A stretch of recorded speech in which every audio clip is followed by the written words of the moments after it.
Made you the host, Amuji.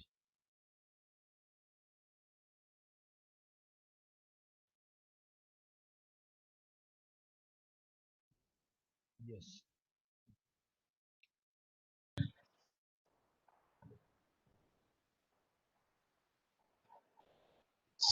So, Good evening, sir.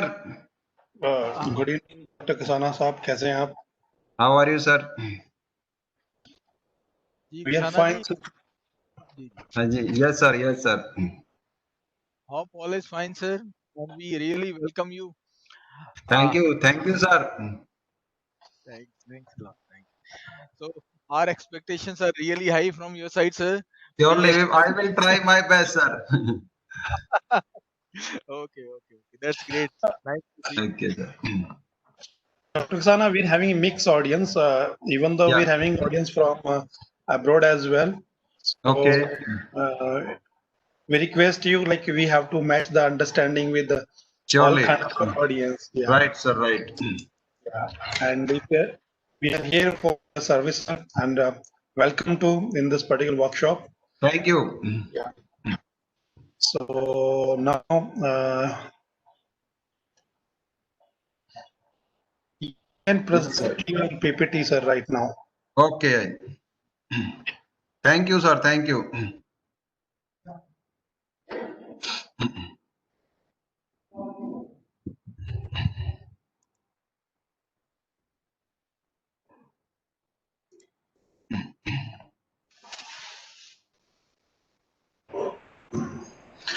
Okay, welcome to everybody in this lecture. I am Dr. Singara Singh Kisana, Associate Professor in Computer Science and Engineering Department, Thapar Institute of Engineering and Technology, Patiala.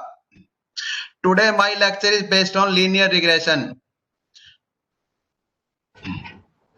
So before going into details of the linear regression, its working, its mathematics and different type of the concept used in the linear regression, I will start with the data set, which is one of the core requirement in any of the machine learning language, in machine learning algorithm.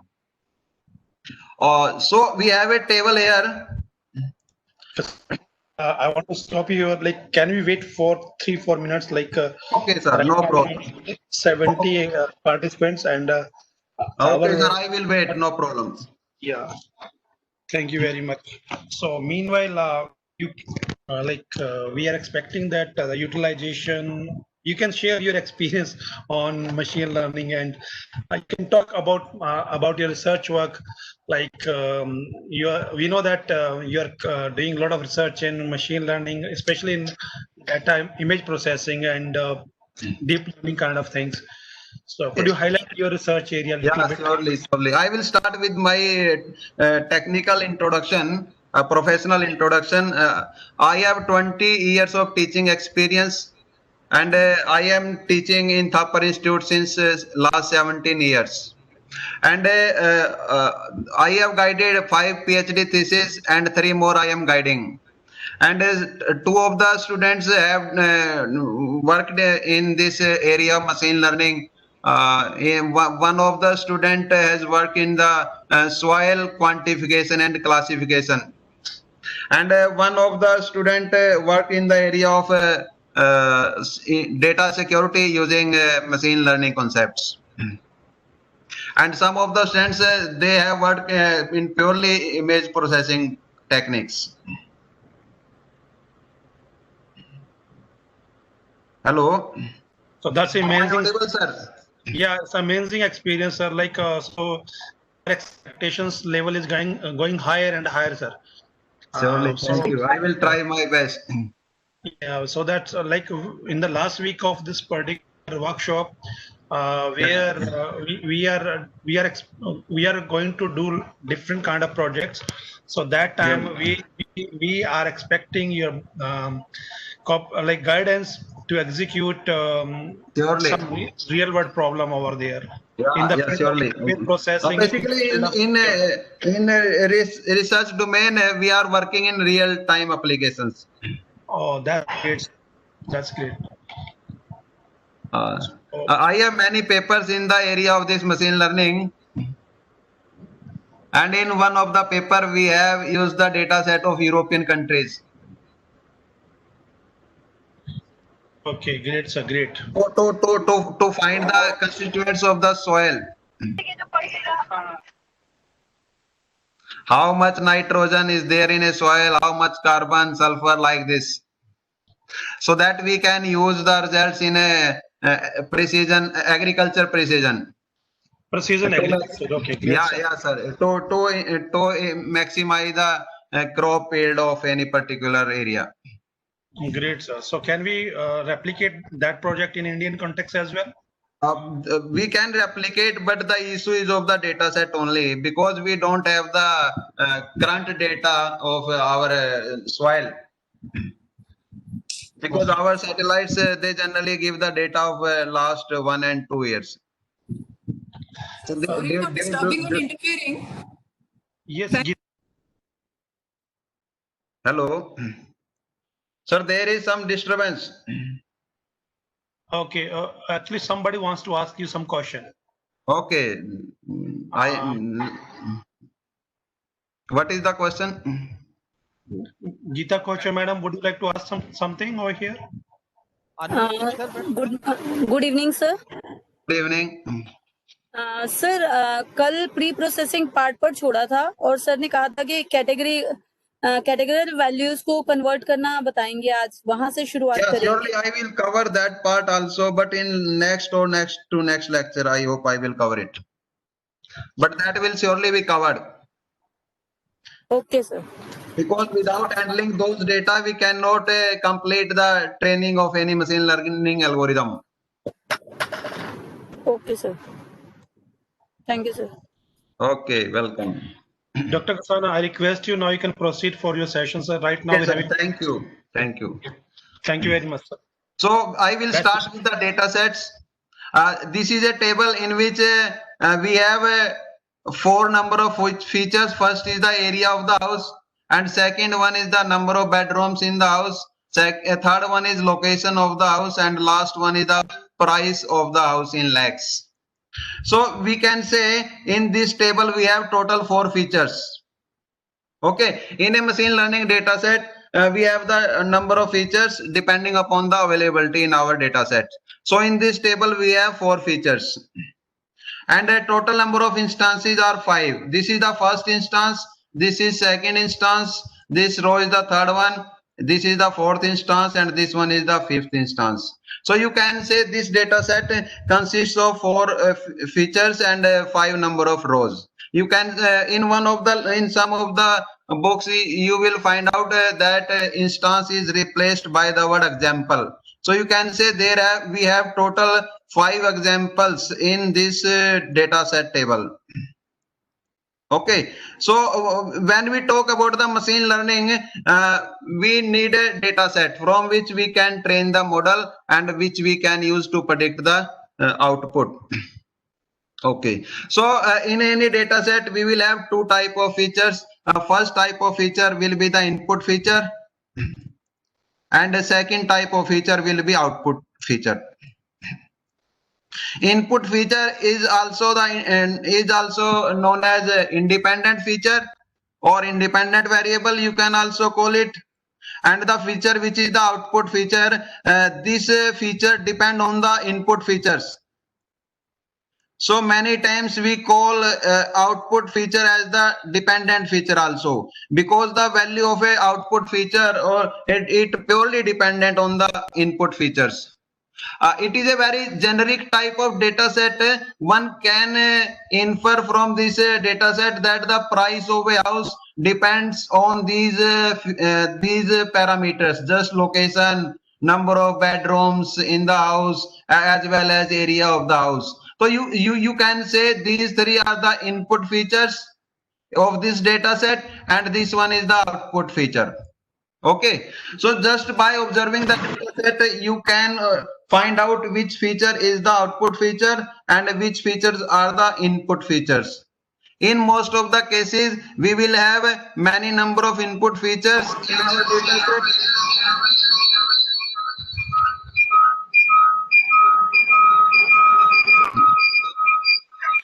And one feature as the output feature.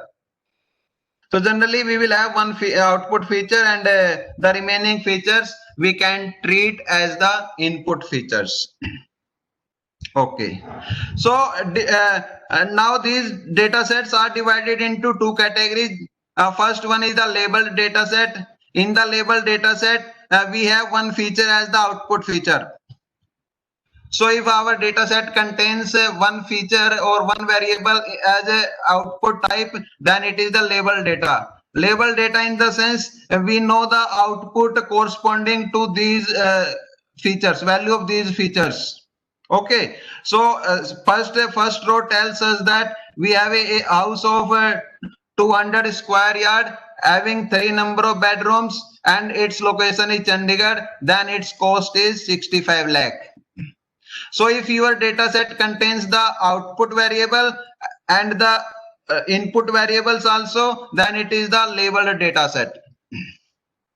So just by checking the structure of the data set, you can check it is a labeled type or unlabeled type. So in the labeled type data set, we are interested in the relationship between this feature and the remaining features. And this relationship is in the form of some function.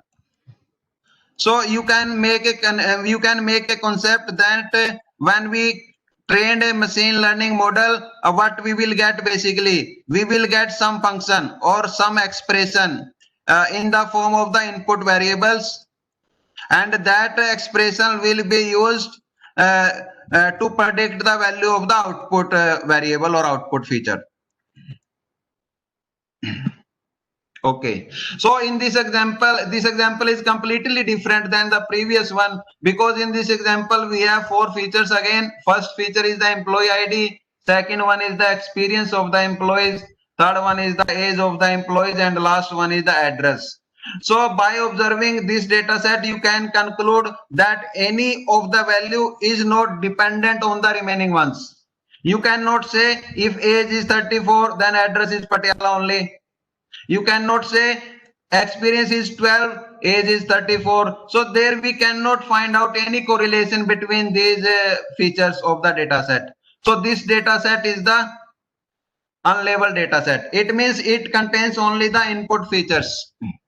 There is no output feature. Okay. And next we have the division of the features on the value, on the basis of the value stored in those features.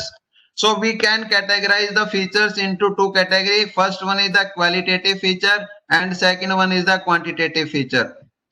Qualitative feature is also known as the categorical feature, and they have the non-numerical value. Just like if you have one feature containing the gender of the person, it can have value male or female, and you can observe that these features, they are not measurable. We cannot assign any number to a male or any number to a female on the basis of their gender. But what we can do, we can make the group of these features. You can make a group of males and you can make a group of females if you need. Okay, so qualitative features, they have the non-numerical data. And second type of category is the quantitative features. These features have data in numerical form, just like salary of a person, marks obtained by a student, etc. And you can observe that these features are measurable. You can say they have some quantity associated with them. Just like, for example, if a student has 90% marks in their C language paper, so that is a measurable property, you can say. And they have some order. If another student have 80 marks, then you can create the ordering between these 2 marks. You can say 90 is greater than 80. So in case of the quantitative features, you can create some order, while for the qualitative features, you just can make a group only. You can group them. Okay. And these qualitative features are further divided into 2 categories. First is the nominal feature. Nominal features means they have no numerical value as well as ordering. It means there is no ordering in the nominal features. Just like gender is a best example of nominal feature. You cannot make any order between male and female. You cannot say female is greater than male, or you cannot say female is less than male. So there is no ordering defined in this nomical type feature. While a second category is the ordinal feature, in ordinal feature we can define a order. Just like if you consider the education level, education level can have some value, just like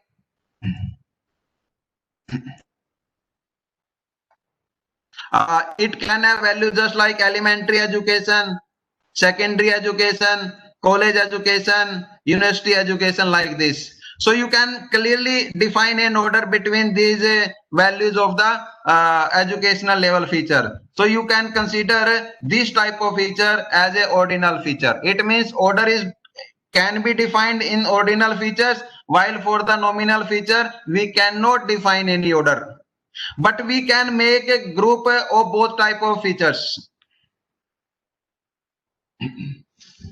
And we also divide quantitative features into two categories.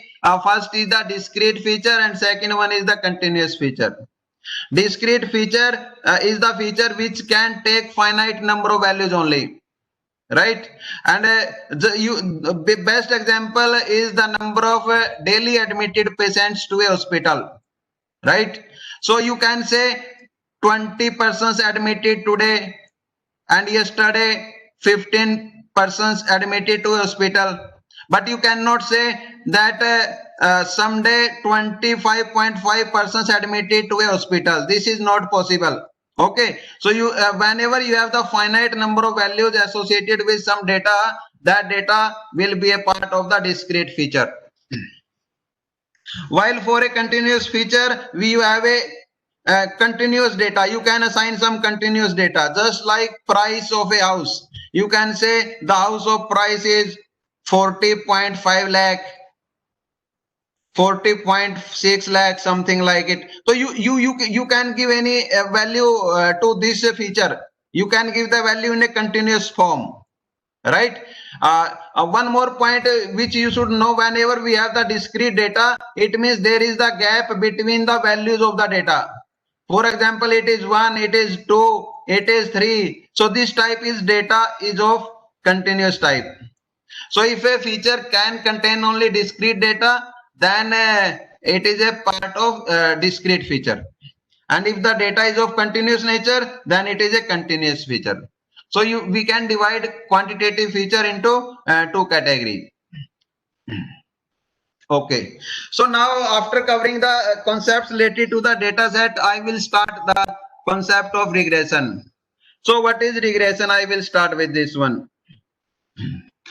Regression means it is a approach, statistical approach, to find out the relationship between the input variables and the output variable. Statistical means, why we use this word statistical? Statisticals means it is a data based. It is a data driven approach. So if we are saying that the regression technique, it means we need to have some data, not some data, but a good amount of data. So regression is a concept by using which we can find out the relationship between these input features and the output feature. Input features I have denoted using this symbol xi. It means I from 1, 2, 3 up to n. Okay, and in case of regression, this output feature is of this output feature of continuous type. It means the value of the function will be continuous type only, not of discrete in nature. So you can make a concept that in regression we try to model an output feature between the output feature and the input features by fitting an equation to the observed data. We have the data in our hand. We will try to find out the relationship. We will try to model the relationship between the input features as well as output feature. And this category is of supervised category. A supervised category means the data is of level type.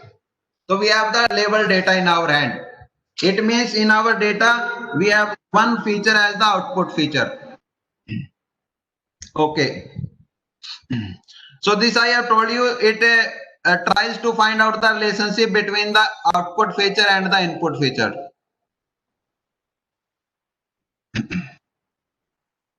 Okay. So now we divide the regression into two categories. One is the simple type regression and second one is the multiple regression. In simple type regression, we have further two categories, two classes: simple linear regression, simple non-linear regression. Similar case is with the multiple regression, that is a multiple regression type, multiple linear regression type, and multiple non-linear regression type. So why simple means simple in what sense? Simple means the input feature is one. We have only one input feature. So when the input feature is one only, we can say this regression is of simple type. Okay. And when it is a linear or non-linear, in case of linear feature, we find out the linear relationship. There is the linear relationship between the output feature and the input feature.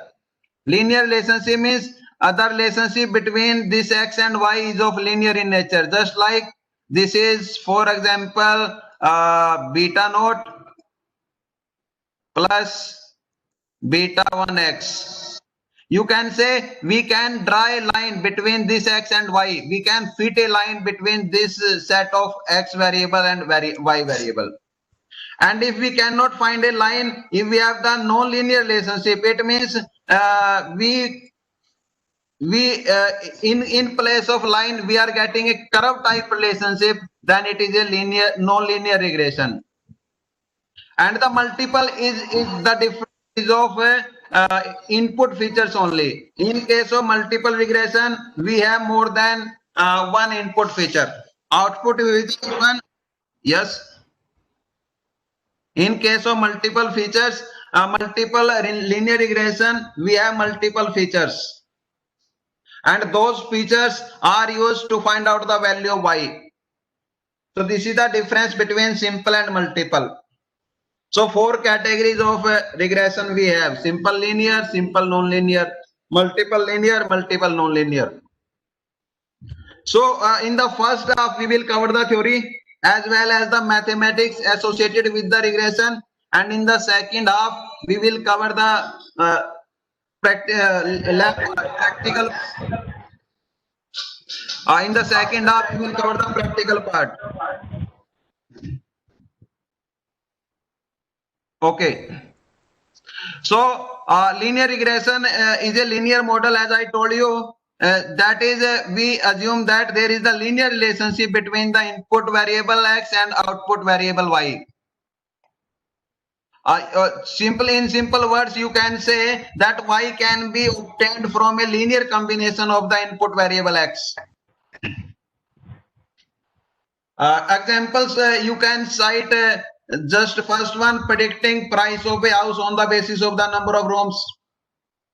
You know that if a house has more number of rooms, its price will be higher than the house having less number of rooms. Second example you can give that predicting the salary of a person on the basis of his or her experience. So this is the second example of linear regression. From these two examples, you can find out that we have a single input feature and an output feature in both the cases. Okay. And now we have the example of nonlinear regression. In the nonlinear regression, we have the curve relationship. We have a curve. For example, if we have this feature y, x here and y here, so we will have some curve type relationship between these two features. Then it is a nonlinear regression. You can give the example of population of prediction of the population growth over time, because the population cannot be linear. It cannot vary like this one. There will have some non-linear relationship between the value of the population with respect to the time. If we consider that only single input feature for the population, otherwise population growth depends on many factors, just like area, religion of the religion, like this, many factors are used to control the population growth. Okay. And there is one similarity between nonlinear and linear regression, that in both the regressions, the output variable is predicted from the set of input variables graphically. This word is important because we try to set some graphical relationship between the input features and the output feature, just like this one. This is for the linear regression, this is for nonlinear regression. So if somebody asks you what is the similarity between these two type of regressions, so you can say that the logic of finding the relationship is same in both type of the regressions, just linear regression as well as non-linear regression. Okay. But this non-linear model is more complicated than the linear model to develop, because the function is created through a series of approximations. Because in case of non-linear, we don't have a simple function. The function will be of curve type. So we need to use the high order mathematical approach, just like Gauss-Newton method and some other method, to find out the curve which can exist between the input variable and the output variable. Okay. So in case of the linear regression, for example, if we have one variable x as the input variable and y as the output variable, if there is a relationship between these two variables, then then this type of relationship is of two types: positive linear correlation and negative linear correlation. Correlation tells us that when the value of one variable increases, what is the effect on the value of the other variable. So if there is a positive linear correlation, then the value of variable y increases with the increase of value of x. So there is in that sense we can say there is the positive correlation. For example, you can observe from your daily life routine that when the heat increases, the demand of ice cream increases. You can say in summer, the demand of ice cream increases. So heat is increasing, demand of ice cream is increasing. So these two parameters, they are positively correlated, right? And the opposite example you can give to show that when the winter increases, the demand of ice cream decreases. So between the winter and the ice cream demand, there is a negative correlation. While for the summer and the ice cream demand, there is the positive correlation. So whenever we study about the linear regression, we need to study the correlation between the input features as well as output feature. And one more point you need to note, that the value of the correlation always varies from -1 to 1. So if there is a negative correlation, its value will be in the range of 0 to -1. If there is a positive correlation, its value will vary from 0 to 1. If the value is close to 1, you can say both the variables are highly correlated, positively highly correlated. And if the value is close to -1, you can say both variables are highly correlated, but in the negative sense. Its value cannot be greater than 1 and cannot be less than -1. You need to note it down. Okay. Now the basic point is that in case of linear regression, what we want to find out. These are our samples. This is one pair value of x and y. For example, this is x1, and the second set is this is x2, y2. This is x3, y3. This is, for example, x4, y4, x5, y5, x6, y6, x7, y7. So for the linear regression, what we want to do basically, we are interested in this line. So if you say we have fitted a linear regression model, what you will get? You will get the equation of this line, right? So the basic point of the linear regression is to select this line, this one, this line. Okay. So we are interested in selection of this line. So the overall theory involves how to select this line, because there may be many lines possible for this data set, and we will select the best one. This is the example of the another data set having number of bedrooms and price in lakhs. So this you can say example of a simple linear regression. Why simple? Because we have one input feature in this data set. Okay, so if we draw this data set graphically, we will get this type of figure. This type of graph we will get. So total samples are 15 in number, and we have these 15 circles. Okay, and what is our target basically? We need to find out a line. So you can observe from this figure 2b, we have shown 3 lines, line number 1, line number 2, and line number 3. And what is our objective? Our objective is to select the best line, and best in what sense? That there is the minimum error for these data sets. So we will try to select a line having minimum error for the given data set. Okay. So when we say we have a line, what line means? In a equation of the line, we have this type of relationship, beta naught plus beta 1 x1. So this is the this one is beta naught is the y-intercept, and this beta 1 is the slope of the line. What do we mean by the slope of the line? This angle is known as the slope of the line. So whatever angle is made by a line with the x-axis, that is the slope of the line. For example, this angle is beta 1, so we call it as a slope of this line. And this form of the line is the slope intercept form. Okay. And in regression, as I told you earlier also, the output feature is continuous in nature.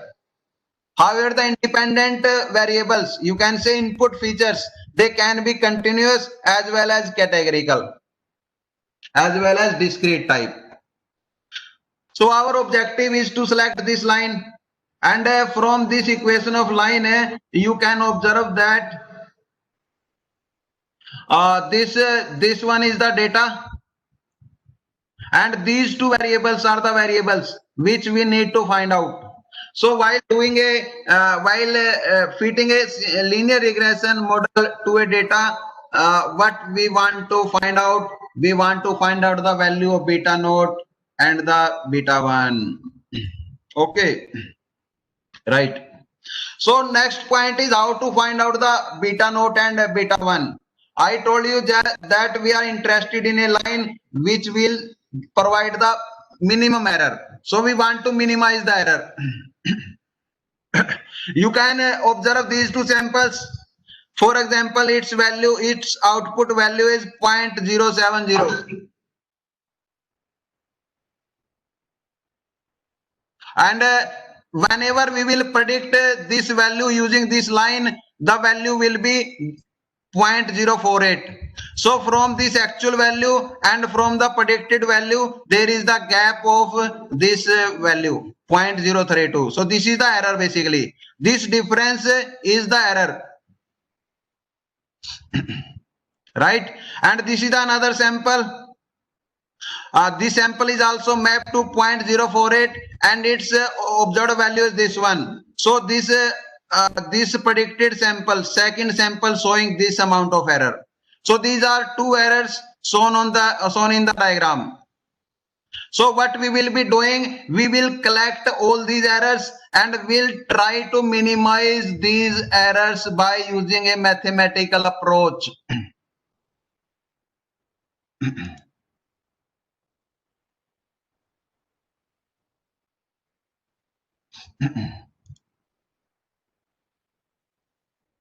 Sir, there was the, I think, query from some person. He or she raised the hand.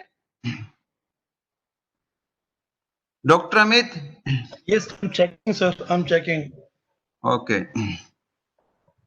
Or should I continue, sir? Yeah, you should continue, sir. There is no question so far. Okay. So what is our objective? Our objective is to minimize this error. So we will select a line which will be giving us minimum error. So our objective of simple linear regression is to model the relationship between two variables. Two variables means one is the input variable and second one is the output variable. And second point is prediction of the output for the new instances. Instances means a combination of the data whose value we don't know. So we will predict the value of that instance. So we have two objectives in simple linear regression. So our objective, just I told you, is to minimize the error.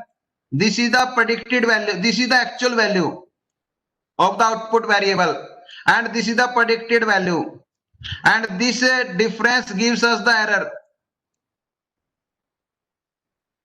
So what we shall do, we will take the square of this error and we'll sum up it, and then we'll minimize this function. Is it okay? This is my actual value. This is the predicted value given by the model, and the difference between these two values is the error in one row of the data, and we will collect all these errors and we'll find out the square of these two these values. Hello. Dr. Krishna, can I request you, sir? Can you explain this with a small example? And Yes, sir. I have examples on the next slides. Yeah, and with little pace, sir. You are moving so Okay. fast. Okay, sir, okay. But Thank you, sir. anybody is not stopping me, so I just continued. Thank you, Yeah. sir, for the feedback. Yeah, there is some student asking this कि sir, professor sir को बोलिएगा थोड़ा slow हो जाए. Okay, okay. I will be slow, sir. No problem. Thank you very much, sir. Okay. So our objective is to minimize this function. So we first created the function, and then we will try to minimize this function. Okay. So one approach to minimize this function is the least square method. This is the square, and I forget to tell you why we take the square. The logic of taking the square is because some errors will be positive, some errors will be negative. So these positive values may cancel out the negative values. So what we do to keep all errors, we take the square of these all errors and then sum up them. Otherwise, what will happen? For example, one error is +1 and one error is -1. So the total effect of this error will be 0, because this is -1, this is +1. So instead of taking their actual value, we will take the square of their errors. -1 square plus 1 square.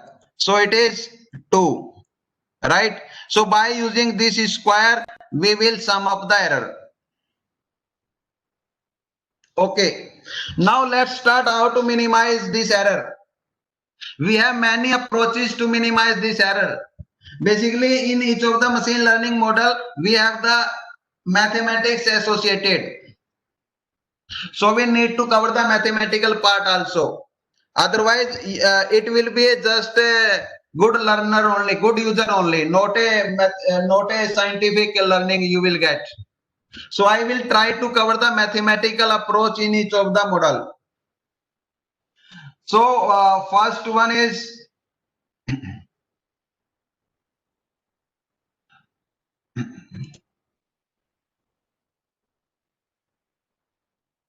Sir हम mode में बच्चे वही value ले सकते हो, but this is one approach. I will explain why. Yes, sir. There is a question: can we apply regression in categorical data? Yeah, we can apply surely, but we need to carry out some operation. Okay. So this is the predicted value. This is the predicted value. We have suppose we have calculated the value of this beta naught and beta 1. We are assuming this one only. So for the xi sample, we have calculated value yi dash, and the actual value of this sample is yi. So difference between this one and this one is our ei error for ith row. I am assuming that I have n number of samples, 1 to n.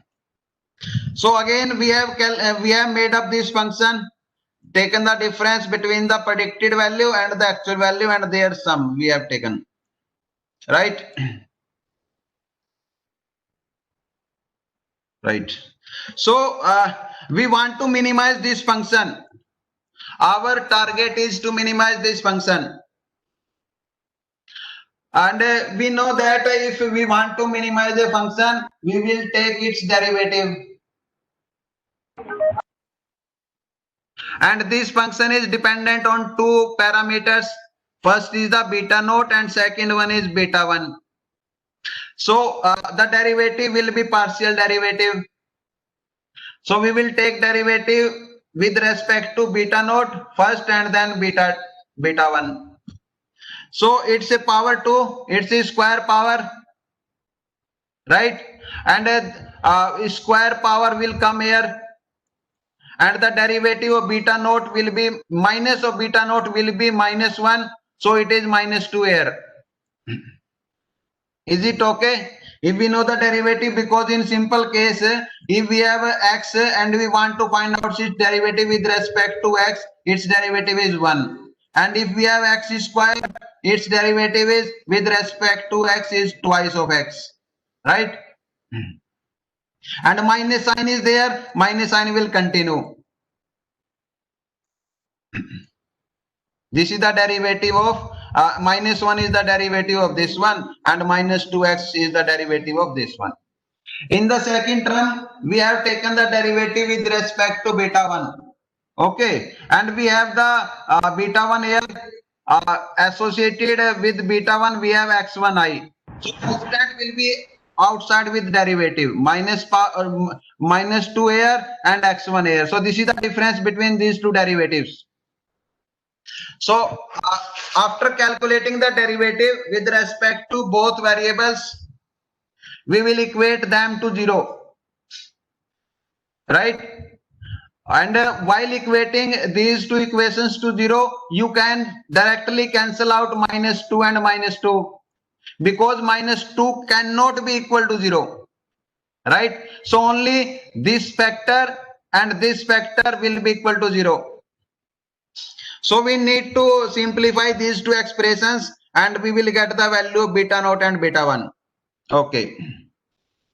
So in the first simplification, what we are getting, this is summation of yi minus n time beta naught. Why minus n here? Why n here? Because if you have summation of some constant or some beta naught, for example, beta, this is summation 1 to n, so you can write is at n beta, n time beta, you can do it, because what you are doing in this expression, you are summing beta n time, so you can write it as n beta. So this is n beta naught is replaced by a summation of beta naught is replaced by n time beta naught, because the summation is outside here. Okay, and this you can common out, and similar treatment you can give to the second expression. Beta naught you can take out and this beta 1 here. So you can simplify these two equations further. So we will get this equation and this equation, and we have named this equation by 1, 2, 3, and 4. Okay. This is just a very simple simplification of these two equations. Okay. Now to get the value of beta naught and beta 1, we need to perform some actions. So what we are doing, we are multiplying equation 3 by this number, summation of xi, and equation 4 by n, and then subtracting 4 from 3. So we will get this expression. And from this one, you can directly write this expression. You can put it here as a denominator. Okay. And then we will simplify it further by adding this term and subtracting the same term from the numerator and from the denominator. Because if you have x equal to 5, your value both, we are adding some variable to x, some variable subtracting from x, it is the same thing, right? We are adding and we are subtracting same number. So we are adding this one and subtracting this one from the numerator, and same operation we are doing on the denominator here. So now we are further simplifying this one. How to simplify? This is summation yi. So what we are doing? We are dividing numerator as well denominator by n. So when we will divide this number by n, this term by n, you can consider it below this yi. So you can write it as y bar. What is y bar? Y bar is the mean of y. So this is the first term, and second term, in second term we will cancel out this n, right? And in the third term also we are doing the same treatment.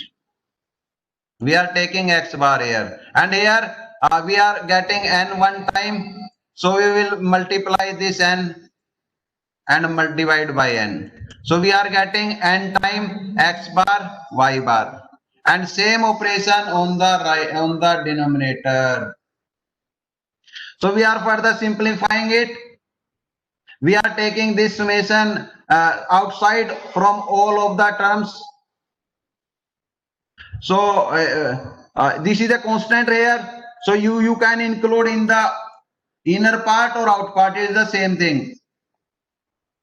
And same operation we do with the denominator. Okay. And then we common out some of the terms from the numerator, and we will get this one. Same operation on the denominator side. So you can simplify this further, and you get this minus sign outside and minus sign outside from the denominator also. So minus minus cancel out. So this is the value of beta 1. So we have calculated the value of this beta 1. Okay. So now putting the value of this in first equation, we can find out the value of beta naught. So by putting the value of this beta naught in the first equation, we can try to find out the value of beta naught.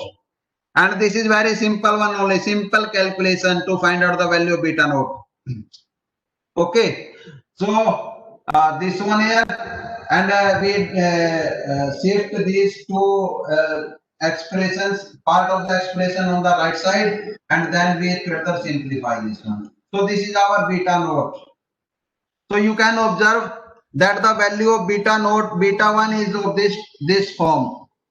These are our output variables, and this is the data of the input variables, and this is the mean value of the input variable, this is the mean value of the output variable.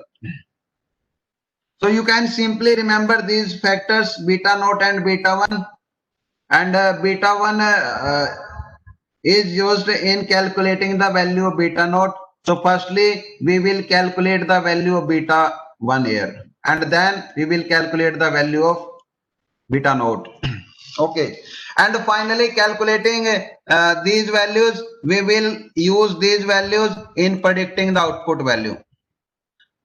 So from a given data set, after calculating beta naught and beta 1, the user will give xi to us, and then we have these values in our hand. We will put these values and the new instance value, and then we will get the predicted value. Yes, sir. Dr. Amit. Yes, sir. Yes, sir. So there are a few questions. Yeah, sir. Let me read out. Okay, sir. I will. If the value of correlation, okay. Sandeep Kaur, could you ask this question yourself, please? Yes, sir. Please. Could you repeat your question, please? Yes, sir. So actually, we studied that the value of correlation lies in the range of -1 to 1. Yeah. If it is -1, then it means it is a negative correlation, and if it is a positive Highly negatively correlated. Yes.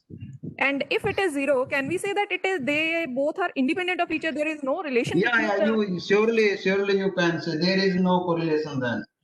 Means if it is -1, it means they are definitely negatively correlated with each other. Yeah, surely. And if it is between 1 and 0, it means the concept of soft computing comes into picture. You can correlate it with different type of domains, not only soft computing. But what it means, if it is very close to 1, it means they are highly correlated. And if it is greater than 0 and between 1, you can say there is a correlation, but not highly correlation, you can say. Fine, sir. Thanks a lot. Okay. Okay, there is a Shreya Mehra. Could you ask? One question, sir, which is in the chat box. One student Tarun Bhatia has written, sir, हम mod b तो ले सकते हैं y square. Tarun, question is good, but whenever we will take the mod, it will be very difficult to find out the value of beta naught and beta 1 by taking the differentiation. So you can note that whenever we are taking the square, it is cancelled out whenever we will take its differentiation. So the square effect is neutralized when we will take the differentiation of the factors. Tarun Bhatia, mod लेने से avoid करना. In most of this type of the approach, we take the square because it will help us in simplification of the differentiation. Okay, Yes, sir, there is thank a Mr. Shrey Mehra. Yes, sir. Could you repeat your question, Shrey Mehra, please? Are you there, Shrey Mehra?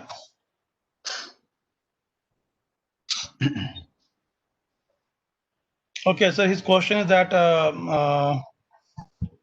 I have doubt that when to use this model, as there are several models: decision tree, linear regression, logistic regression. When to use? Dr. Amit, this one is a very simple model of machine learning, and we use this model only when there is some fixed type correlation. We are sure that there is the correlation between the input variables and the output variable. Then we can try, or we can use this linear regression. Okay, sir. But as a part of the syllabus, sir, we always start with this one because it contains mathematics like the higher version also, and for the starting one, it is a very good one to understand the concept of machine learning. Great, sir. Great. Good, sir. And we have the many variants of this linear regression. We have the multiple linear regression. We have the polynomial linear regression. Basically, it depends on the data, but our data is in our hand.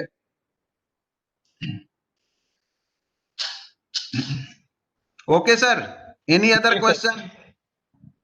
I don't find any other questions. Okay. Sir, But my advice is to each of the participant to go into the mathematical depth of each of the machine learning model. Otherwise, just to use it, it is nothing. You can write 5 or 6 lines and you can find out the output. But considering how these things happens in the background, it is very important.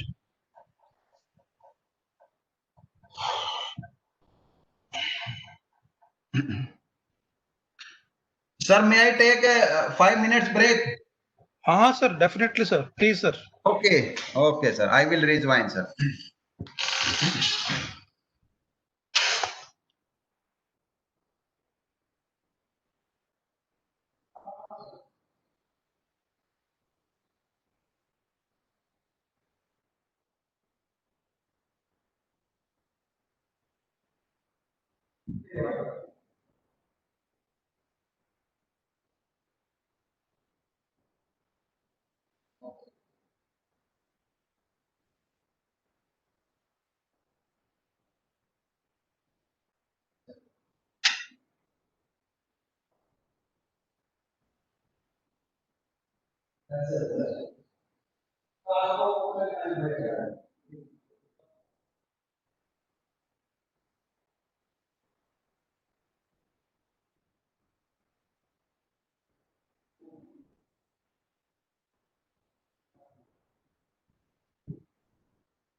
तो आप फिर पूरा सुन ले लेते हैं।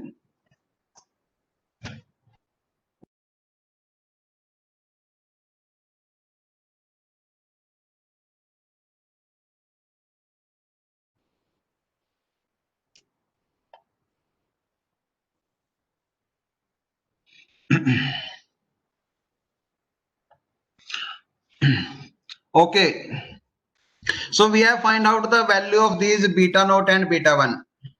So now let's try to find out the actual value of these two coefficients when we have some data. In this example, we have one variable x, one variable y. This is the input variable,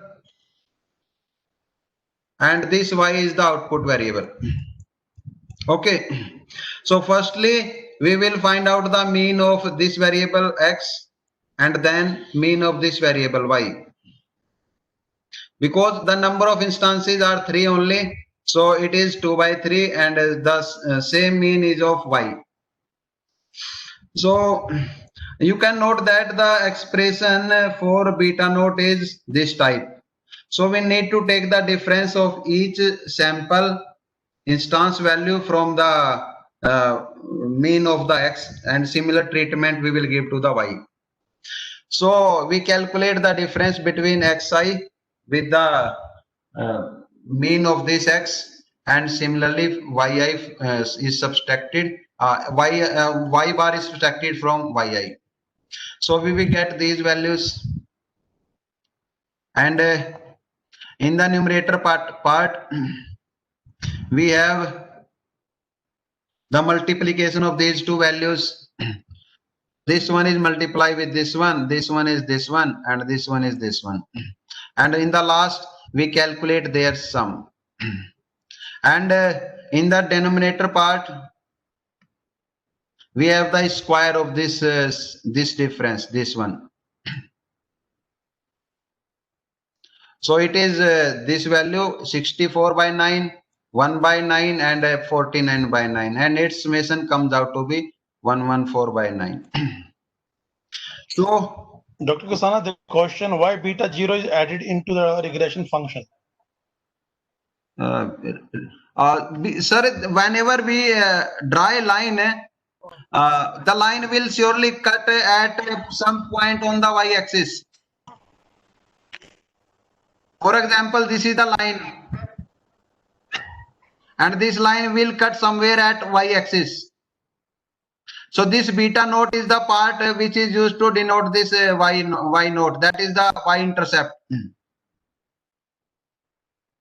See, sir, a line is characterized by these two variables, which is the first one is the slope of the line, and second one is the y-intercept of the line. Okay, sir. So we need to take beta naught. So, but beta 1 is calculated prior to this beta naught, and this gives us to 69 by 9 and 114 by 9. So we finally get this value, and by putting the value in the beta naught expression, we calculate that the value of beta naught is 5 by 19, and in a fractional form it is 0.2631.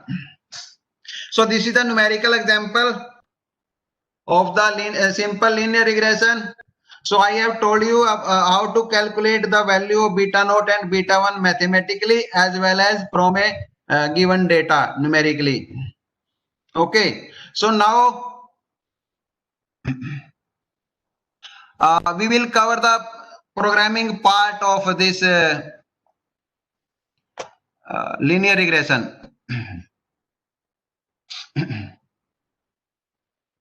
Okay, let's start with the Python. Okay, the same data I have taken in the Python. I am using the Spider software. So we have a imported NumPy as by its name NP. This is just a name only. You can say short name. And this is the data for the input variable. This is my input data. Same data I have taken. And this is the output data. This is the output variable data. Okay. So, sir, there is some noise, sir. Okay. Firstly, we will include or we will need to import the linear regression class in our program, and this linear regression is defined in this package sklearn_linear_model. So after importing this class in our program, we will first create the object of this class. Sir, please zoom in. What? Zoom in, sir. It's not visible. Which one? Sir, your sir, screen. Screen को थोड़ा zoom कर लीजिए. Okay.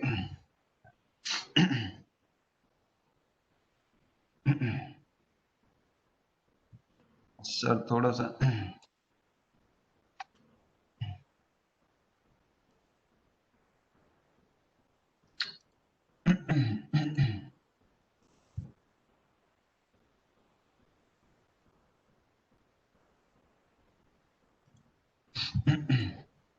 Is it okay?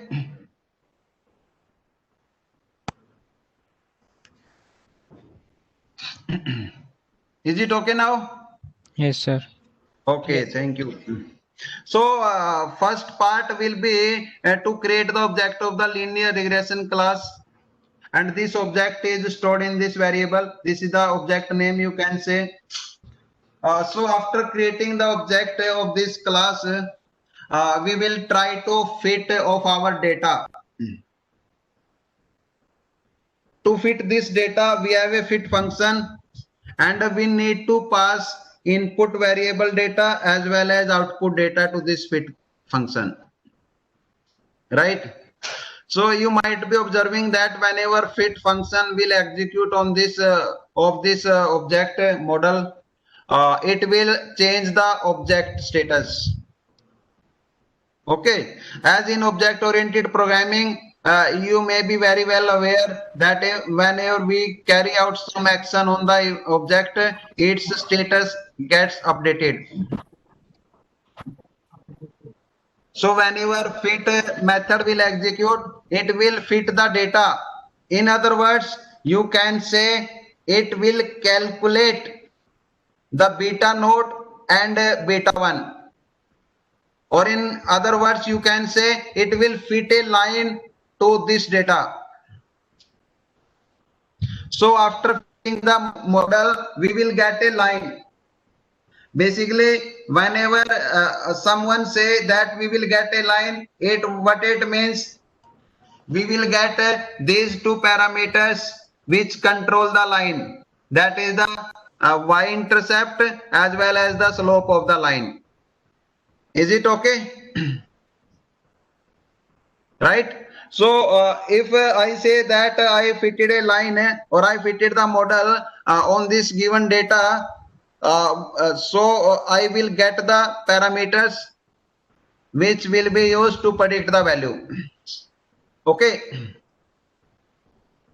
And this is one mechanism to store the data. Yes. Dr. Sana, can you repeat the concept one more time, please?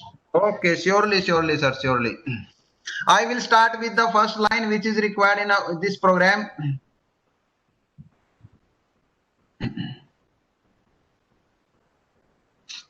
First line is to import the NumPy package, and we have named it by NP. So for using the NumPy features or any methods or whatever variable is defined in this package, I will use this small word NP. You can say this is the second name to this package NP, right? And in second line, we have stored the same data on which we calculated the numerical value beta naught and beta 1. Okay. So we need to create it as an array. So this is my first variable. You can say the data of the first row. This is the input data of the second row. This is the input data of the third row.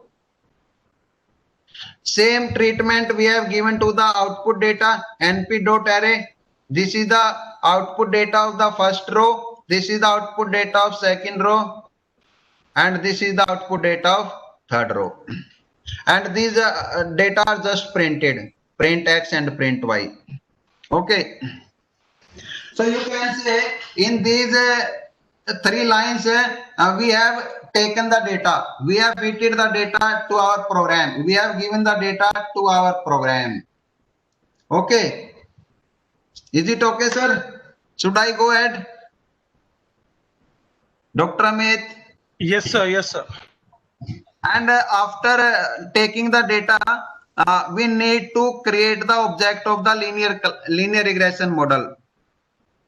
And linear regression is defined in this library sklearn.linear_model, right? So we have imported this class in our program.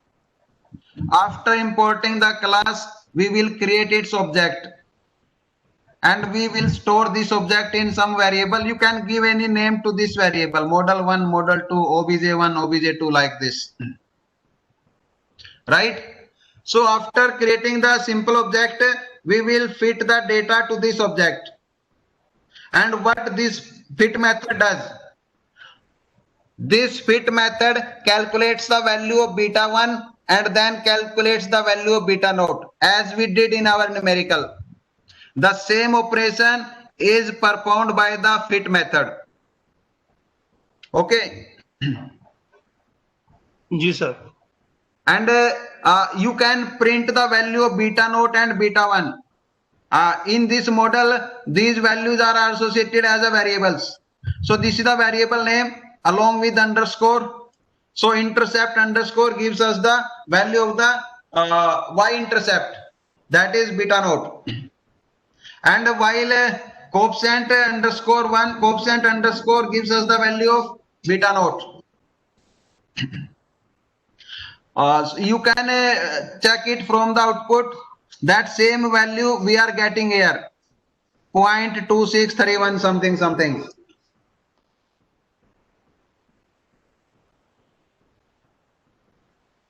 And same value of beta naught we are getting, 0.60526, like this one. Okay. So after finding the value of this beta naught and beta 1, we can use another method to predict the output corresponding to the new input. So here new input is given to us as 2. Right? So this is the new input. And we are interested in the output corresponding to this new input. So whenever we will calculate the value corresponding to 2, what we shall be doing? We will use the expression beta naught plus twice time of beta 1. So that value comes out to be around 1.47 something something. So this is the predicted value which is stored in variable v1 and we can print it. So this is a very simple program which is matching with the mathematical model, numerical value as well as the prediction. So whatever I told you as a part of your mathematical approach as well as a numerical data, we are getting the same value from the Python. Dr. Sana, can I request you, like, could you take example of, like you're talking about the price of a home Yeah, based yes, sir. on a single parameter? Sir, I have that data in the Excel file, and second program I will show using that data. Okay, fine, sir.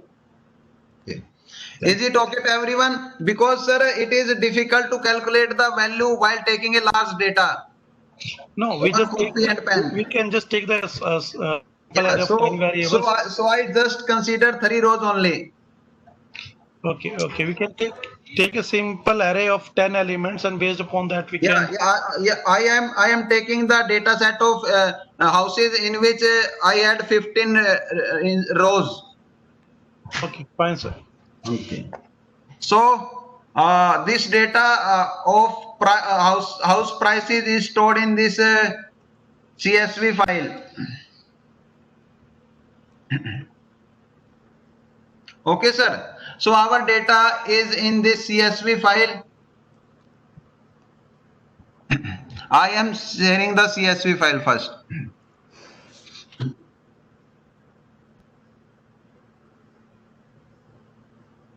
Sir, this is my CSV file.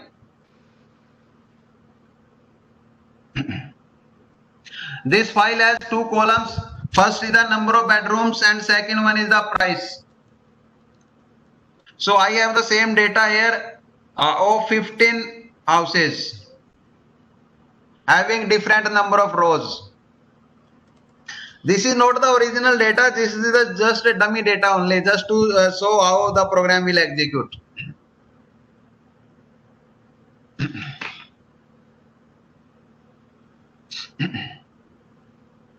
Just wait, sir, please.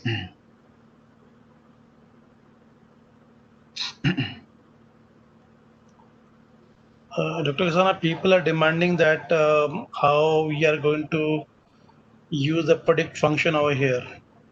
Yeah, basically predict function is using the expression of beta naught plus x into beta 1.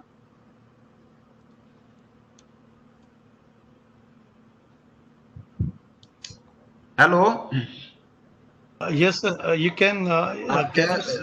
Sir, ask them to put the value of 2 along with the beta naught and beta 1. They will get the same value. Yeah, okay, no problem, sir. You can see. If we are taking, yes, sir. Just one minute. This is my beta naught, and this is my beta 1. If I am taking this beta naught, that is 0.26 plus twice of this one, the same value we will get. 0.69 into 2 plus 0.26, the same value we will get. Hello. Yes, please. Yes, Kasana sir, you just take the example of this bedroom and. Yes, sir. So it will give them more clarity. Yeah. Sir, I have shown them mathematical way, na? Yes. Everything I am showing, sir. No problem, sir. Yeah. So this is my second program. The data is stored in the CSV file, just shown to you all, and you have covered pandas library. So we have imported pandas. And classes वगैरह कर लिया तो मेरे mobile की जरूरत नहीं पड़ेगी क्योंकि एक ही चीज से जाएगा पहले मोबाइल कंप्यूटर. Sir, ये जरा please control this thing. Okay.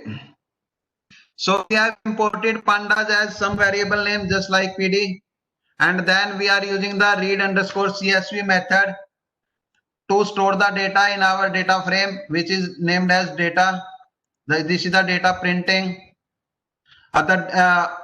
X contains the number of bedrooms. So this data, and we by using this style, we can store the input data into X variable, and similarly Y second feature is of output data, and its name is the price in Excel file. So we have stored it in Y variable. So now our input data is in X and output data is in Y. Just to show you graphically, we have plotted this data. Dr. Just Samit, like can this you one. run this one? Yeah, Yes. surely. This is the output, sir. Thank Dr. you, Amit, thank this you. is the output. These are the 15 records, and anyone can note that index always start from 0. So the data is 0 to 14. These are the number of bedrooms, and the third column is price of each house. And this is the scattered data shown as a graph. And they know how to plot a graph, I hope. But I am just revising the concept that how to plot a graph. To plot a graph in Python, we need to import this class pyplot. Pyplot we need to include in our program. Okay, sir. And then we need to pass the data as in a scatter function of this PLT x comma y. We passed it, and we can label the graph. In the x level, we have number of bedrooms, and in the y level, we have the price. And then we need to show the graph. So these 5 lines are drawing this graph, this one. And after it again, we created the linear regression object by this imported class of linear regression, which is in sklearn_linear_model. And after this one, what we are doing, this is a new concept basically, which I have not covered, but I am telling you here also and in the slides also after this one. Here what we are doing, we are dividing the data into training part and testing part. So the size of the testing part is 20%. 20% data is taken as the testing data, and the remaining data is taken as the training data. And this is the another variable in this method, train_test_split, and this method is defined in model_selection library of this package, sklearn package.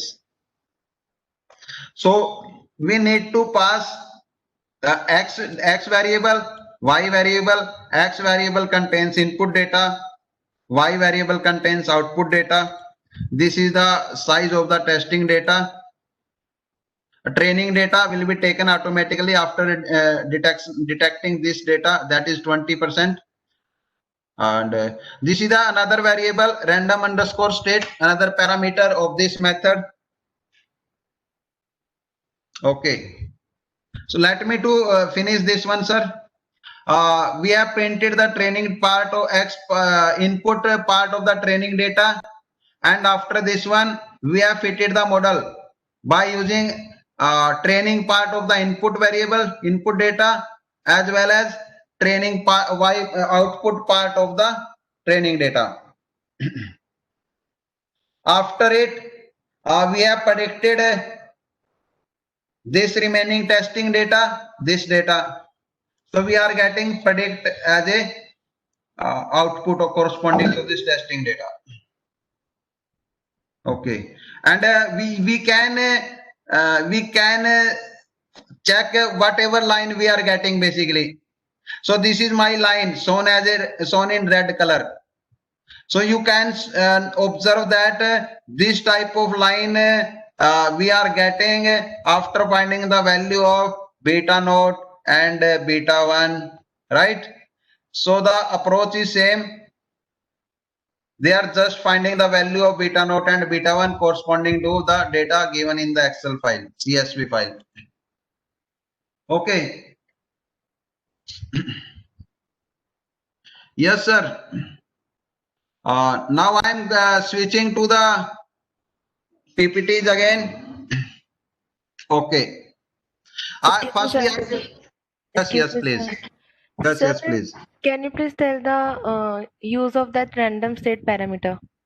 Yeah, yes, surely. Yeah, surely. Because if we run our program many times and we want that we will get the different data every time, because we are picking the data randomly from the input data as well as from the output data. One part is the testing data, one part is the training data.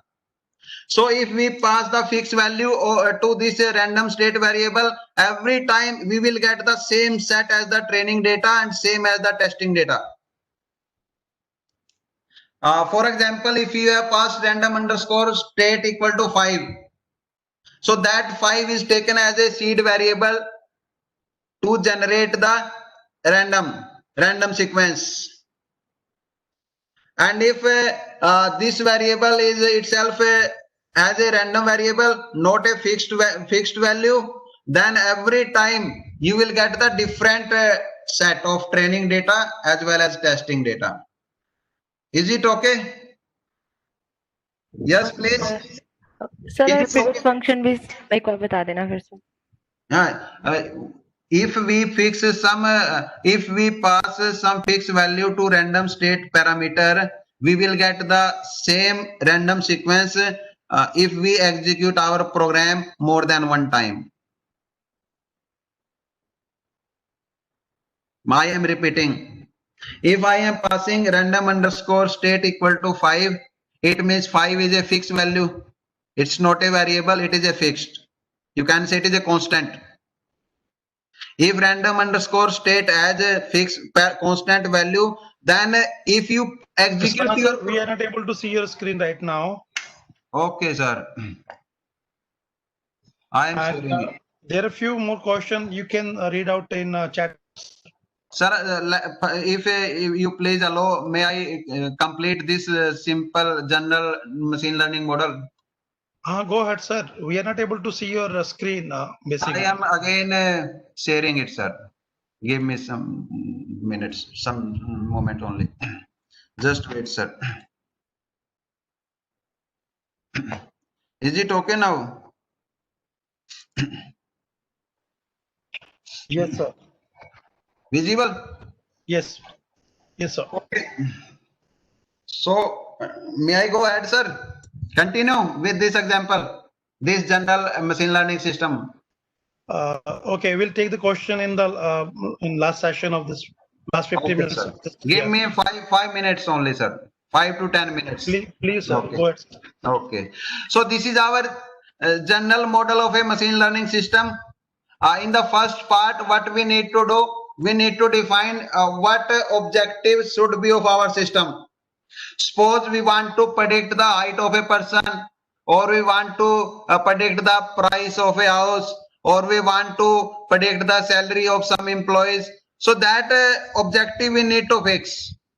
So first part is we need to define the objective of our system, and then after defining the objective of the system, yes,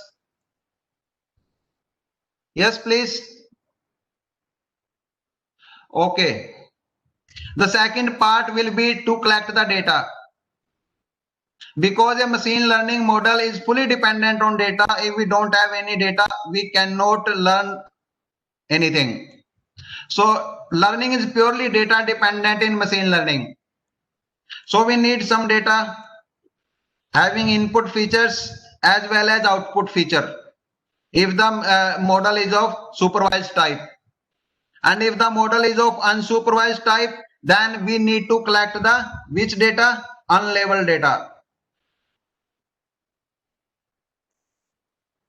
So unlabeled data will be used for the unsupervised type. After this one, we need to decide the parameters of our model. These parameters will evaluate the model. Okay, so there may be many parameters which we will discuss in next lecture, sir. And after fixing the parameters, we need to split the data at least in two parts. One is the training part, second one is testing part. Okay, in general cases, we take this 70% as the training data and 30% as the testing data, or you can take the combination of 60 to 40, 60% as the training data and 40% as the testing data. You can take 80-20 also,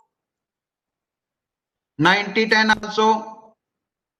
Basically, it depends on the amount of the data. If we have a large amount of data, then most of the time we will take 99% as the training data and 1% as the testing data. If we have millions or billions records, that 1% is also a very big number. So in case of bulky data, large data set, we take most of the data in percentage as a training data, and the remaining 1% or 0.5% or many times less than this one, we take as the testing data. So it purely depends how much data we have. And this data is divided in at least two parts. These are two parts, first part and this is my second part. Okay. After dividing the data into these two parts, we will train the model. This is the point here. This is the part where machine learning algorithm will run. Whatever fit method was doing, that is here. So fit method executes in this box. You can make this concept. And after fitting the data, we will do the prediction, and then on the predicted data, we will find out these parameters. So this is the machine learning model, general machine learning model. This is a very general machine learning model. Otherwise, we have many things which will play their role in the machine learning system. Okay, sir. Dr. Amit, now I am ready to take the questions. Yes, sir. Yes, sir. It's clear, sir. Yes, sir, please. Yeah. I'm sorry, I'm not getting you, sir. I am now ready to take the question, sir. Okay, okay. Could you demonstrate like the question? You have taken the example of houses and their price. Could you pass like based upon that model? Could you pass some value and so that we can predict the value of that? Sir, same is there. We will get some value of beta naught and beta 1, right? These values will be given to us by the model, and then we will pass x by just simple using this expression. We will get the price of the house. For example, if my beta naught is 0.26 and my beta 1 is 0.6052 and the number of the bedrooms in the house is 5, then this one is my predicted value of the house. So by just in simple words, I can say that we can directly skip the use of the predict method and we can do the calculation ourselves by using these values beta naught and beta 1, and then this value will be given to us by the user.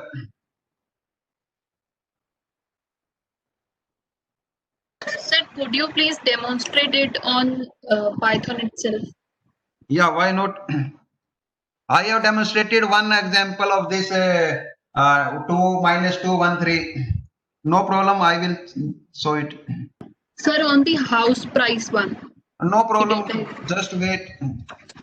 Yes.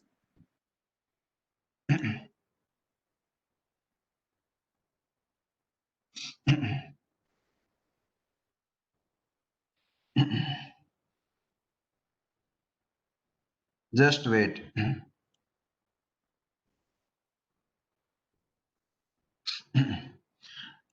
See, this is the predicted value. This is the coefficient value.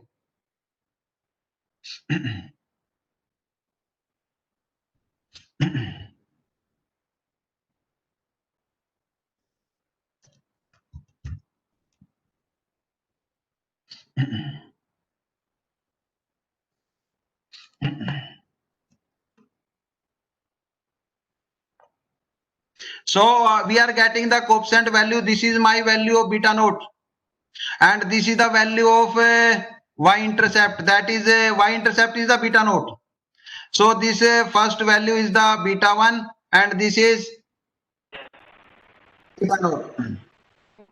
So by using these values, just I have the expression that 10.419 something plus number of house number of rooms in the houses and 52.42186.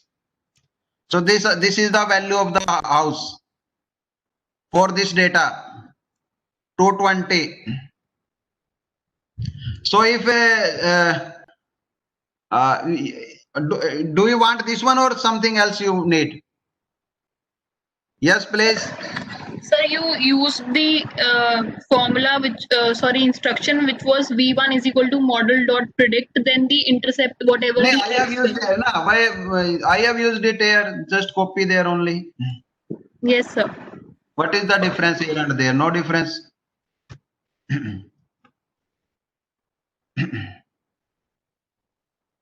It's clear, Jaspreet? Sir, you. Yes, sir. Yes, sir. It is clear. Clear now? Yeah. Dr. Saab, there are a few more questions are there. Okay. So Mr. Kurt Mario from Malta, he's asking, is it pseudo random while using random function to create random value? Just a pseudo random. What one, sir? I'm not getting question. So creating a random value, are you using pseudo random function over here? Just 1 minute, sir. Wait, sir, please. In previous example, you have used random value function. Yeah, sir. Yeah. In that context, he is writing over here. Programmatically is asking. Yes. Let me to read out this generating question, random values. Yeah. Where is the Mr. Mario? Could you repeat your question, please?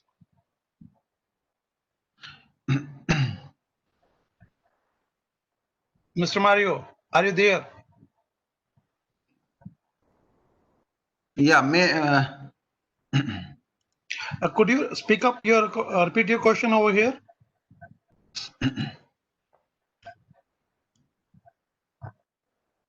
See, sir, I am clearing whatever the point is. We have a random number, some in the form of random underscore state variable passed to the function. Split function, and that value is used as a seed for the random sequence generation. So there is some algorithm which is executing, and this algorithm is generating a random sequence. From that sequence, one part is selected as the testing part, and the remaining part is selected as the training part, sir. So this is some algorithm is running in this method, training split method, and that method is generating the random sequence. See, whatever type of algorithm or name of the algorithm you are interested, it depends software to software. Python may be using one approach of random sequence generation. It may be RStudio is using different approach. But whatever we are getting a random sequence, and we have the control parameters to control the sequence.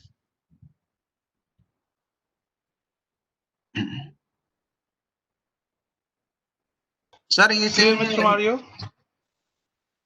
Sir, yes, sir. So you are right. We use the same method in our dot seed method.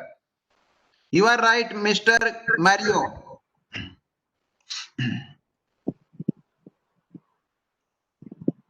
Okay. Sir, any other question?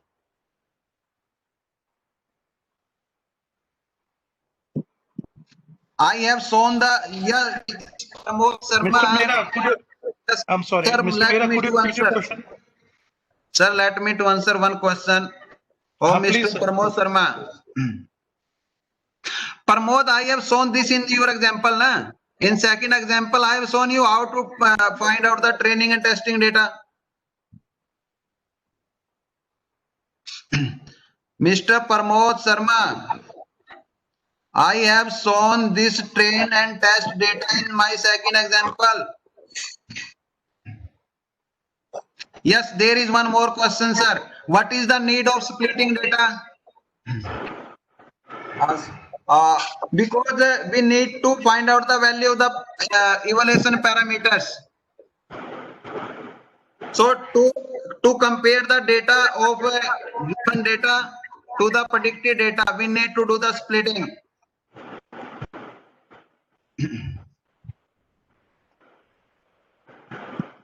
Sir, Dr. Amit.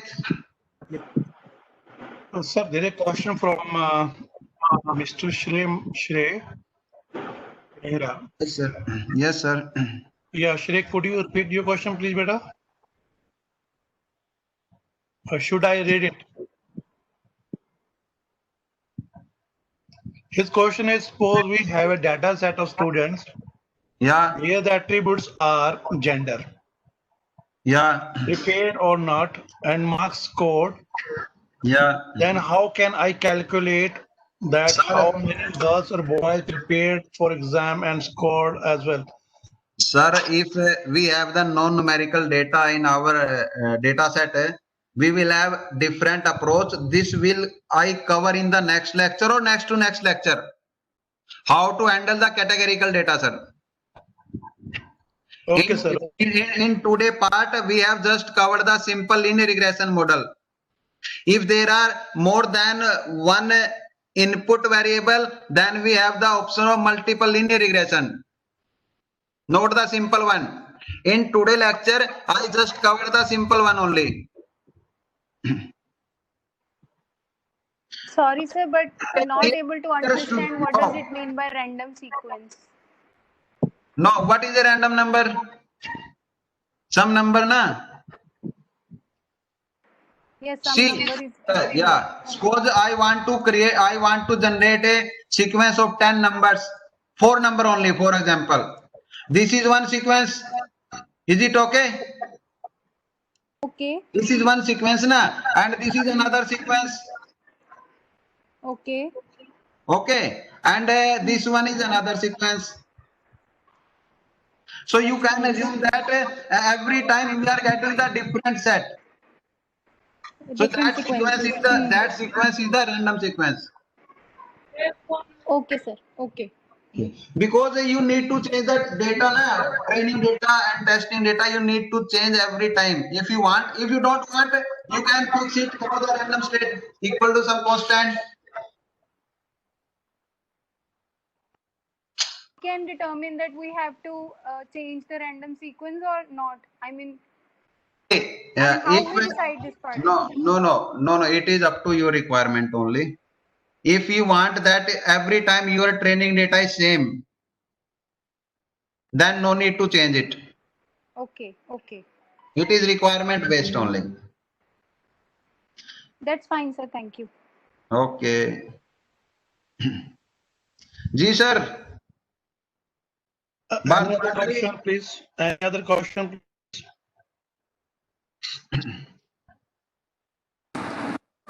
Sir, can you explain why is there a need to split the data into training and testing? I didn't get it. Right. Suppose non-wise place first. Suppose we have some data, right? And we have the original data associated with the testing data. So to compare the error or to find out the gap between the predicted data and testing data, we need to split it. For example, you have the data of some houses. You have two data only in that data set. One is the first feature is the number of bedrooms in the house, and second one is the price of the house. Okay. So if you have a five bedroom in your house and its value is 80 lakh. Okay. So you know now what is its actual value basically. And then another part you shall be doing, you will pass the 5 as the testing data and we'll find out that its value is 77 lakh. So actual value is 80 lakh and predicted value is 77 lakh. So from these two data only, you can say what is the performance of your model. So to check the performance of your model, we need to divide it into two parts, at least into two parts. Otherwise, we can divide it in more than two parts also. Is it okay? Yes, mister. Yes, sir. अरे भाई आपको कैसे पता लगेगा कि 80 आना था, आगे 77? आपके पास एक्चुअल वैल्यू होनी चाहिए ना. Hello. Yes, sir. And sir, what is the use of Y test? Like What you Y divide test? X test and like you'd split the data set into X test and Y test. No. See. I am telling you. I am telling you. Just wait. I need some space to write something. Na? Okay. Suppose this is my my data set having a one feature as x1, one feature as x2, and this is my output feature y. Okay. So this is my this x is part, it contains x1 and x2. This is my x, this is my y. Okay, so I will divide this data set into two parts. For example, first part is the training part and second part is the testing part, right? So whenever you will divide this data into two parts, you will get four components. One part is the x training part, second part is the x testing part, third part is the y training part, fourth part is the y testing part. Okay.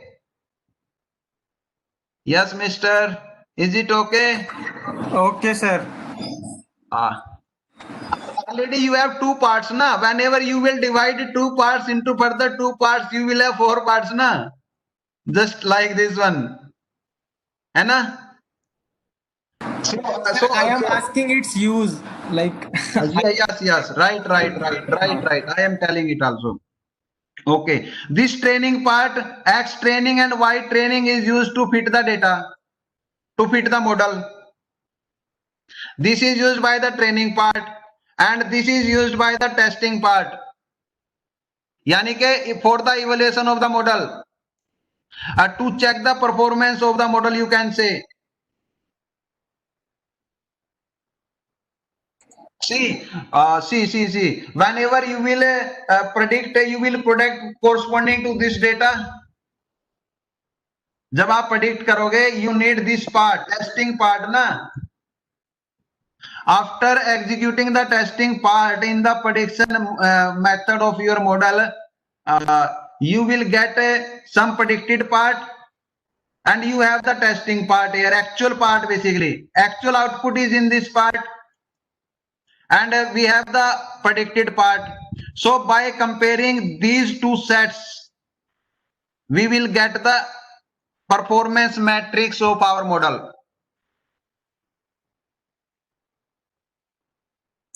Okay, sir. Okay.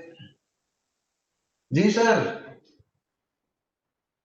In addition of this example, I want to say something, sir. Yes, sir. Like in many cases, suppose we are having a data set of, suppose we are having a laptop and their prices. Okay. And with respect to their price, we are having a demand. So if you're having 1,000 records over there, okay, and in which we are saying like if X1 is a price, then Y1 is a demand. So on we're having X thousand like a variance in the price, and based upon that we're having the Y thousand demand with respect to that particular price. So based upon that, we are going to train our machine. So this 1,000 records data set we are going to divide in training and testing. Is it right, sir? Yes, sir. And suppose if we are using 70-30 formula, so it means 700 records we are going to use for training purpose. Yes, sir. Yeah. And Yes, 30% data we are going to use to test whether actual outcome, whatever the actual result was. So now we are picking some random data from this testing data, which is 300 records, and we are validating it. Is it right, sir? Yeah, yes, sir. Yes, sir. So is it the purpose of splitting data in training and testing? Yes, sir. Just to cross check the output, basically. Okay, fine, sir. Thank you very much, sir. So, is there any question?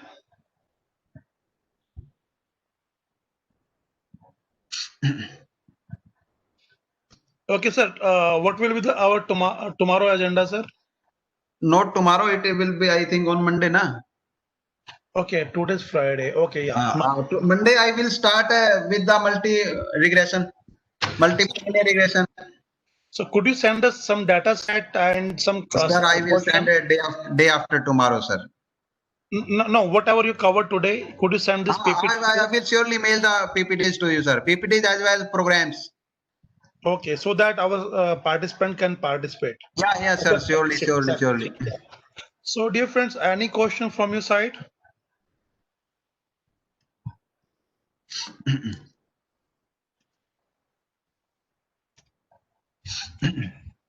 Okay.